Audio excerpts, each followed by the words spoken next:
শিক্ষার্থীদের আন্দোলন এই অরাজনৈতিক আন্দোলনে বিএনপি এবং তাদের সমমনস্কদের কারো কারো রাজনৈতিক সমর্থন বিষয়টা নিয়ে আমাদের বক্তব্য। এই অশুভ মহলটি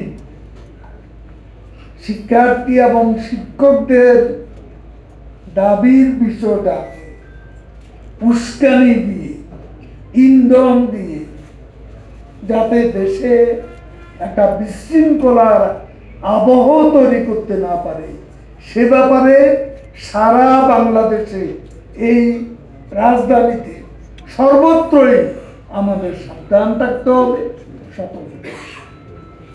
সেটা আমি সবাইকে স্মরণ করি। নিজেরা আন্দোলন করতে পারেন, ওই গতবারও তারা 2018 সালে কোটা বিরোধী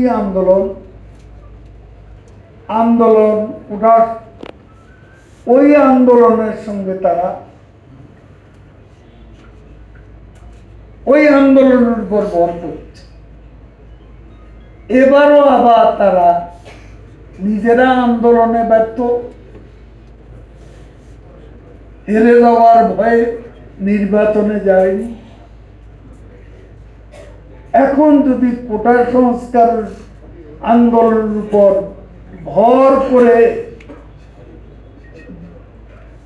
সরকার হটানোর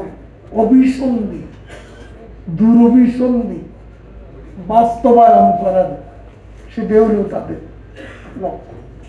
কাজেই অশুভ তৎপরতা সম্পর্কে আমাদেরকে সতর্ক পাহারা, সেটা আমি সবাইকে স্মরণ করিয়েছি।